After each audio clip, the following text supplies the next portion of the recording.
이 세상을 살아가는 동안에 나의 힘을 의지할 수 없으니 기도하고 낙심하지 말 것은 주께서 참 소망이 되심이라. 주의 길을 걸어가는 동안에 세상의 것 의지할 수 없으니 감사하고 낙심하지 말 것은 주께서 참 기쁨이 되심이라. 하나님의 꿈이 나의 비전이 되고 예수님의 성품이 나의 인격이 되고 성령님을 권능이 나의 능력이 되길 원하고 바라고 기도합니다.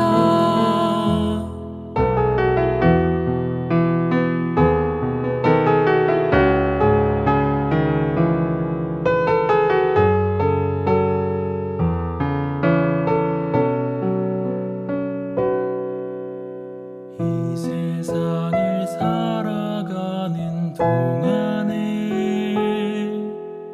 나의 힘을 의지할 수 없으니 기도하고 낙심하지 말 것은 주께서 참 소망이 되심이라. 주의 길을 걸어가는 동안에 세상의 것 의지할 수 없으니 감사하고 낙심하지 말 것은 주께서 참 기쁨이 되심이라.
그저 아름답게 피면 모두가 웃을 텐데 무거운 하루에 고단함 지친 마음 편히 누울 곳이 없네 기댈 곳 하나 없네 가만히 고개 들어 그립던 하늘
하늘에 계셔서 저희를 사랑해 주시는 하나님 아버지, 오늘도 저희에게 행복한 안식일을 주시고 다시 예배 드릴 수 있도록 인도해 주시니 감사드립니다.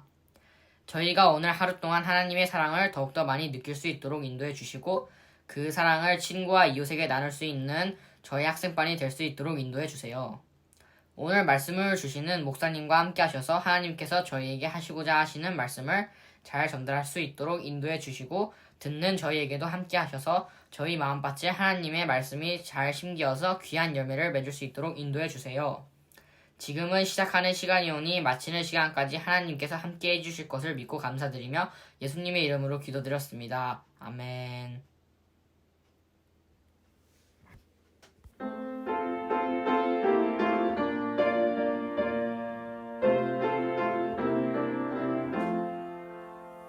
사랑의 목자 예수 진을 부르사 완전한 우리 안에 쉬라고 하시니 정령과 너희 모두 구름에 행하여 평안한 진리 길로 곧 들어갈지라 사랑과 온유로 부르시며 길 잃은 죄인들 돌아오기 기다려서 계신 예수님은 거룩한 목자로다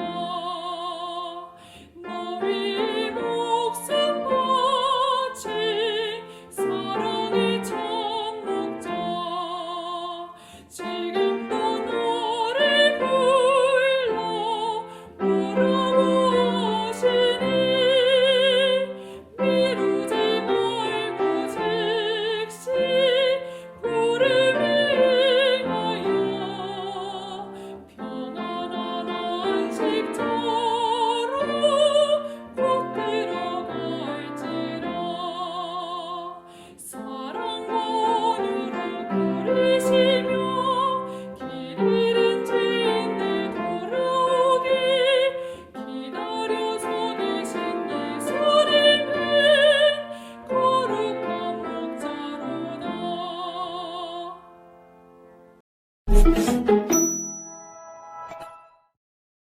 10월 30일 별별 뉴스입니다. 첫 번째 소식입니다. 지난 안식일 오후 새로운 보금자리로 이사를 한 이복선 집사 가정에서 입주 예배를 드렸습니다. 이번 입주 예배에는 중보기독반 교우들이 함께 참석하여 감사와 기쁨을 나누었습니다. 이복선 집사 가정이 이웃들에게 그리스도인의 향기를 전하며 행복하고 강건한 가정이 되도록 기도해 주시기 바랍니다. 두 번째 소식입니다. 2021년 후반기 전도회가 목요일부터 진행되었습니다. 이번 전도회는 서중한 앞에 선교부장인 정영규 목사를 강사로 하여 하나님을 기억하세요 라는 주제로 말씀을 나누었습니다. 전도회를 통해 선포된 복음의 씨앗이 잘 자라나고 열매를 맺을 수 있도록 기도해 주시기 바랍니다. 이번 전도회를 위해 애써주신 모든 직원들과 성도들께 감사드립니다. 세 번째 소식입니다. 2021년의 네 번째 침례식이 오늘 2부 예배가 마친 뒤 진행됩니다. 오늘 침례받는 2명은 김민찬 성도, 박분수 성도입니다. 별내교회는 오늘까지 24명의 귀한 영혼을 하나님께 드리게 되었습니다. 새롭게 거듭난 영혼들이 교회에 잘 정착하고 성장할 수 있도록 기도해 주시기 바랍니다. 네 번째 소식입니다. 11월부터 위드 코로나 정책에 맞춰 코로나 이전과 동일한 방식으로 교회 예배가 진행됩니다. 그동안 멈춰있던 안식일 학교가 시작되며 교과 공부도 교회에서 각 반별로 진행합니다. 모든 성도들은 코로나 이전의 예배 방식으로 전환됨을 기억하시고 예배 시간에 착오가 없으시기 바랍니다. 다섯 번째 소식입니다. 예언의 신 통독문제집을 오늘까지 제출하시기 바랍니다. 제출하신 분들께는 소정의 선물을 드립니다. 혹 사정상 오늘까지 제출 못하신 분은 예언의 신 부장인 김철희 장로 혹은 부부장인 김복만 장로에게 이야기해 주시고 조율하시면 됩니다. 여섯 번째 소식입니다. 지난 안식일 교회 사무회를 통해 2022년 직원들을 선출하는 첫 번째 단계인 조직위원들을 결의하였습니다. 선출된 18명의 조직위원들이 모여 내년도 직원들을 선출할 13명의 선거위원들을 향후 선출할 예정입니다. 모든 과정에 하나님의 인도하심이 함께하길 기도해 주시기 바랍니다. 7번째 소식입니다. 10월 31일 오후 1시에 박석종, 김광수 집사의 차녀 박현지 양과 이요셉 군의 결혼식이 청량리교회에서 진행됩니다. 교회 차량을 이용하기 원하시는 분은 12시까지 교회로 오시면 됩니다. 같은 날 오후 3시 50분에는 오은비 청년과 오창환 군의 결혼식이 웨스턴 베니비스 7층 그레이스 홀에서 진행됩니다. 교회 차량은 2시에 운행됩니다. 새롭게 맺어지는 가정에 하나님의 축복이 함께하길 기도해 주시기 바랍니다. 그럼 오늘도 행복한 안식일 되세요. 아브라함과 다윗의 자손 예수 그리스도의 계보라. 마태복음 1장 1절.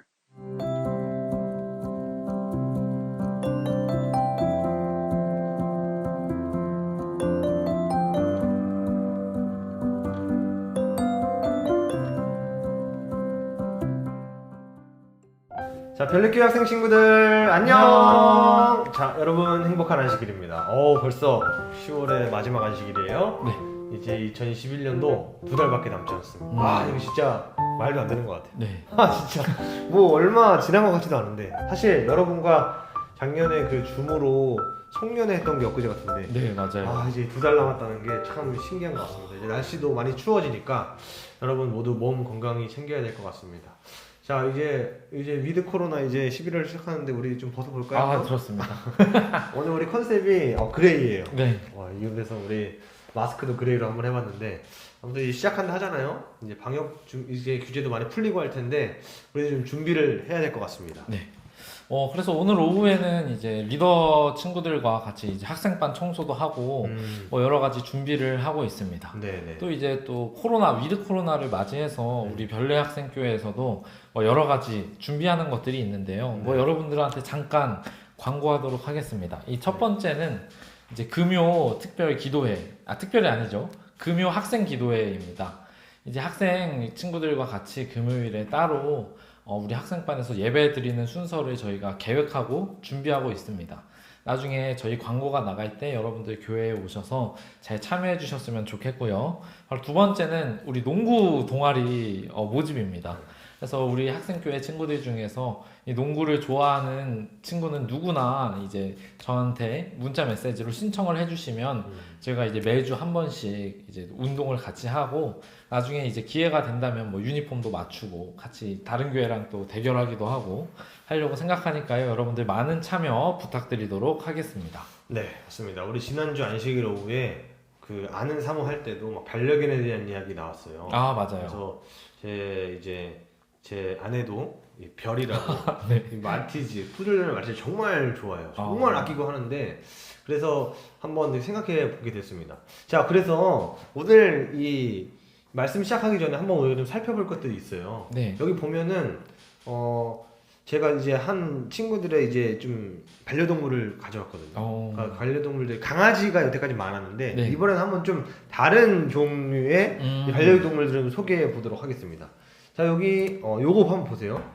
자, 이게 효린이, 중학교 2학년 효린이가 키우는 앵무새예요. 앵무새인데 굉장히 신기해요. 저는 네. 요즘 앵무새를 키우는 애들이 있나 봤더니 네. 한 명은 아니더라고요. 맞아요. 또 여러 명 있는 것 같아요. 그래서 여기 보면은 이 이름이 민키인데, 이렇게 보면 민키는 이렇게 해서 이렇게 날아다니는 로브루치. 신기해요. 이렇게 집에서 이런 새를 키울 수 있다는 게 저희 세대는 좀 없었거든요. 맞아요. 약간 근데 요즘에는 또 있는 것 같아요. 그래서 좀 수소문해서 알아봤더니 요 동물, 자, 이 새는 앵무새예요. 여기도 앵무새인데 현식이. 이거 본 적 있습니다. 현식이 앵무새입니다. 근데 이름을 안 물어봐가지고 이름을 지금 잘 모르겠는데 아무튼 현식이 앵무새. 둘 다 앵무새가 둘 다 너무 귀엽게 생겼어요. 네. 요 노란 앵무새, 효린 앵무새. 그다음에 이 밧줄 색깔과 비슷한 청록색. 청록색 현식이 앵무새. 이렇게 반려동물들이 있는데, 이 동물들이 왜 존재해야 될까에 대한 이유를 생각해 보면 이것들을 통해서 많은 사람들이 위로를 받고 또한 이 동물들을 통해서 이 삶이 더 이렇게 풍요롭게 네. 행복감을 느끼는 게 이 반려동물의 이제 맞아요. 특성이잖아요. 자, 그런데 요즘 우리가 한번 살펴보게 되면 이 반려동물들을 잘 키우는 사람들이 있고 한편으로 이 버려지는 반려동물도 많이 있다는 것입니다. 네. 사람들은 왜 이 반려동물들을 이제 버리는 걸까요?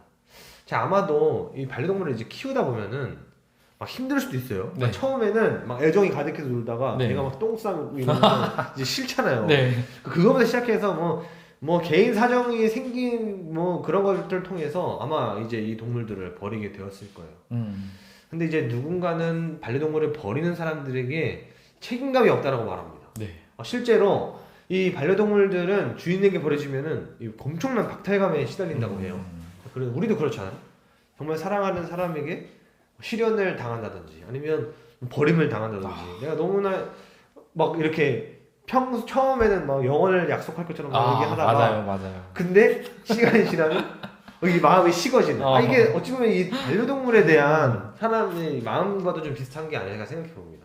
자, 그런데요, 이 반려동물들을 키울 여건이 되지 않아 버리는 사람들과 반대로 끝까지 포기하지 않는 사람들도 있어요.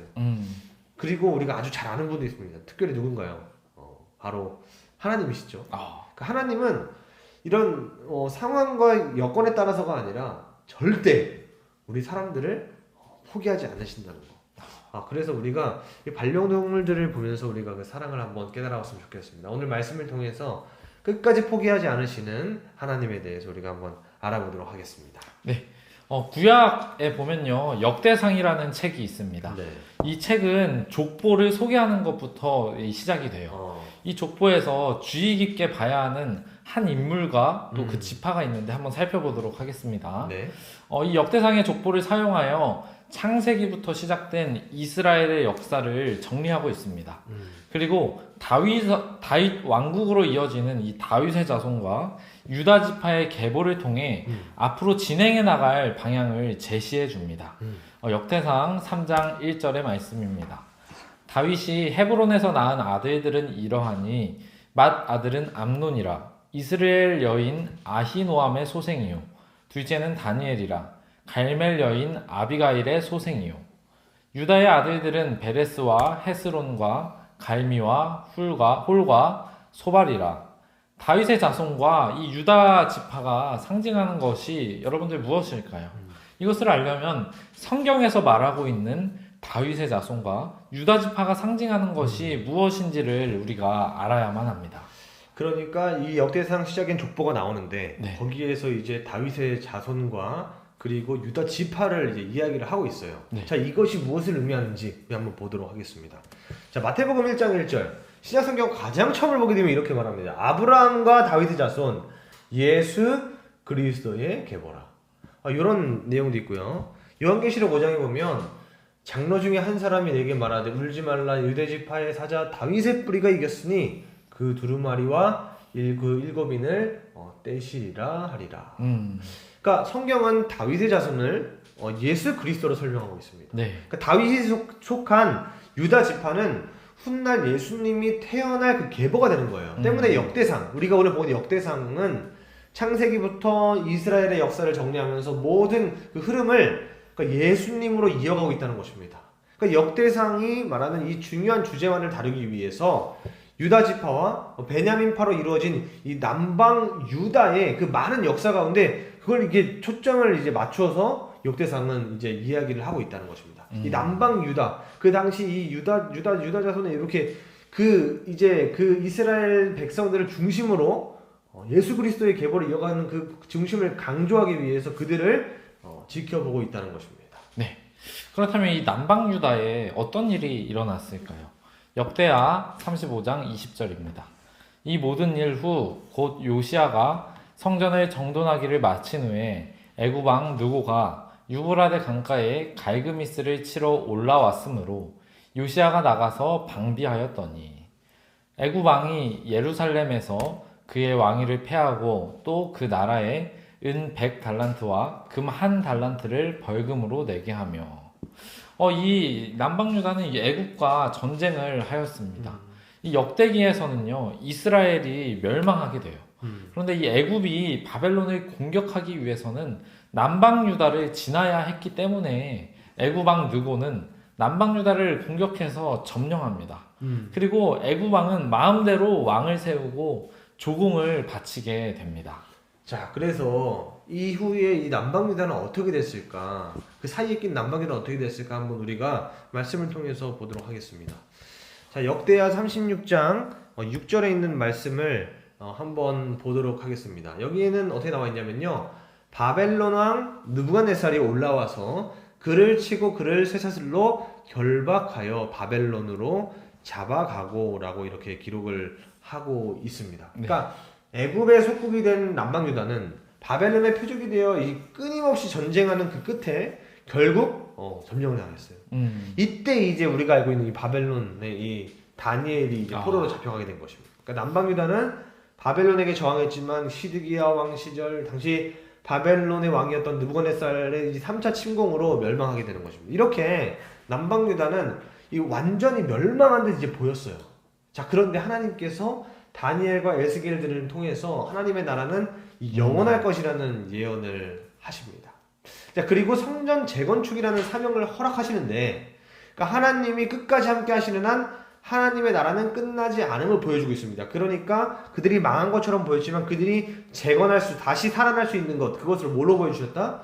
네, 성전 건축을 통해서 이제 보여주셨다라고 이야기를 한 겁니다. 우리가 지난 시간에 성전 건축에 대해서 이야기할 때 그것은 연합하여 그들이 합심하여 일어났다는 걸 이야기했지만 오늘의 이 말씀은 그것과 일맥상통한 부분에 있어서 이것은 하나님의 나라를 다시 재건하는 것, 이스라엘 백성들이 살아나는 것, 그것을 이야기를 하신 것입니다.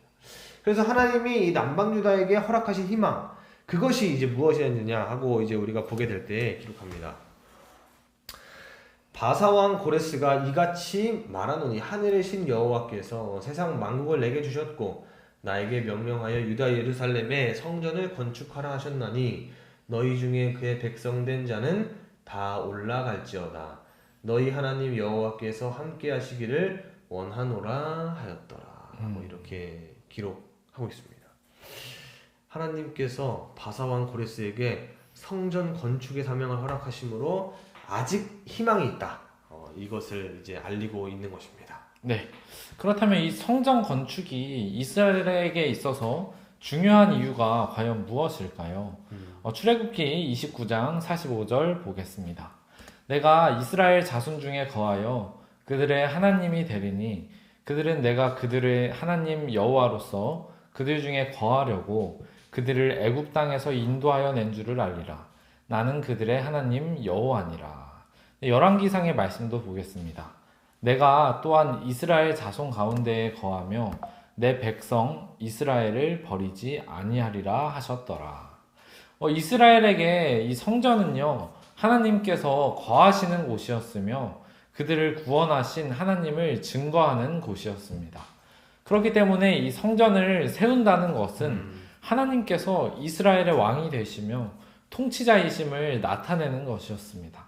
하나님께서는 이 성전을 다시 재건축을 통해서 이스라엘 백성과 다시 특별한 관계를 맺기 원하셨습니다. 비록 이스라엘이 하나님을 떠나 완전히 멸망당했지만 하나님께서 그들을 버리지 않으시고 그들과의 관계와 그들의 삶을 회복시키겠다고 약속하심으로 희망이 되어주셨습니다. 우리도 오늘날 하나님과의 관계와 우리의 삶을 회복시키고자 하는 하나님을 기억해야 합니다. 자, 한 이야기를 여러분께 이제 들려드리겠습니다. 미국의 이 보스턴의 정신병원 지하병동에 한 소녀가 병이 수용되어 있었어요. 자, 그 소녀는 마음의 어둠 때문에 막 심한 정신병을 앓고 있었는데 의사들이 고칠 수가 없었습니다. 사람이 근처에만 가면 막 괴성을 지르면서 몸부림치면서 고함을 치고 막 핥히었어요. 그렇기 때문에 사람들이 그 근처에도 갈 수 없고 의사들이 치료도 할 수 없어서 나중에는 포기해서 이 회복 불가능이라는 진단을 내렸습니다. 너무 가슴 아프죠? 네. 부모도 아이를 포기해서 면회조차 오지 않았어요. 모두가 포기하고 짐승처럼 병원에 가둬놨는데 어느 은퇴한 간호사 한 사람이 그 아이에게 와서 전도하기 시작했습니다. 이 간호사는 매일같이 이 아이는 변화될 수 있다. 하나님의 자녀니까 하나님이 건질 수가 있다. 긍정적인 생각을 가지고 한 달을 와서 전도해도 그 아이는 괴성을 지르고 고함을 쳤습니다. 2달이 지나고 석 달이 지나고 의사가 말했습니다. 오지 마세요. 도저히 안 됩니다. 그래도 넉 달, 5달, 6달 동안 와서 전도를 하고 기도하니까 아이에게 변화가 찾아왔습니다. 아이가 말씀을 듣고 기도받기 시작하고 새 사람이 되었습니다. 자, 우리는 몇 번의 노력으로 쉽게 포기할 수 있지만 하나님은 결코 포기하지 않으십니다. 네. 여러분, 우리는 몇 번의 시도를 통해서 포기할 수 있지만 하나님은 절대 포기하지 않으십니다. 맞아요. 우리도 여기서 본 이 여자와 마찬가지로 하나님 안에서 끝까지 포기하지 않고 믿음으로 나아가야 합니다. 우리의 희망 되시는 하나님께 시선을 돌리고 주목할 때 놀라운 하나님의 역사가 일어나게 됩니다. 하나님께서 주시는 이 희망 가득한 삶을 사는 우리 학생들이 되기를 바랍니다. 자, 오늘 말씀을 통해서 우리가 성전에 대한 이야기를 좀 살펴봤고요. 또한 우리를 포기하지 않으시는 그 이야기를 봤습니다. 이스라엘 백성들이 바벨론의 포로가 되고 그들이 무너져서 그들의 성전을 잃었을 때 그들은 포기하지 않고 성전을 재건축했어요. 그 가운데 하나님께서 역사하셨습니다. 자, 우리가 코로나라는 정말 어려운 상황 가운데서도 우리가 어떠한 교회 활동이나 그런 것들을 게을리하는 것보다는 우리가 어떻게든 이 활동을 유지하고 또한 이 교회를 살리기 위해서 우리 스스로가 노력을 많이 합니다. 그때 하나님께서 우리와 분명히 함께 해주실 것입니다. 그리고 우리가 이 교회를 다시 단장하고 다시 모이기 위해서 준비할 때 하나님께서 우리에게 큰 힘과 희망을 보여주실 것입니다. 오늘 말씀을 통해서 우리가 꼭 간직해야 할 것은 우리같이 나약한 마음으로 몇 번 시도하고 실패하면 포기할 수 있지만 하나님께서는 절대 포기하지 않는다는 그 사실 우리 친구들이 꼭 기억하게 되길 바랍니다. 자, 그럼 우리 기도할까요? 네, 기도하겠습니다. 사랑하신 아버지 하나님, 오늘 말씀을 통해 우리에게 하나님의 사랑을 보여주시니 감사합니다.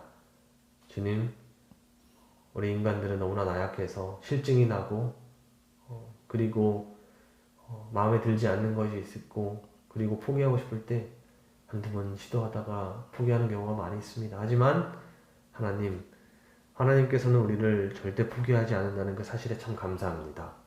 그 사실을 우리 삶 가운데 가장 큰 행복으로 누리고 또 주님의 축복 안에 살아가는 우리 모두가 될 수 있도록 도와주시옵소서. 사랑이신 예수님의 이름으로 간절히 기도드립니다. 아멘. 자, 여러분, 우리 그러면 우리 바로 이어서 중교과에서 만나도록 하겠습니다. 그러면 우리 또 다양한 교회에서 또 우리 즐거운 얼굴로 만났으면 좋겠습니다. 자, 그러면 우리 소그룹에서 보도록 하겠습니다. 안녕.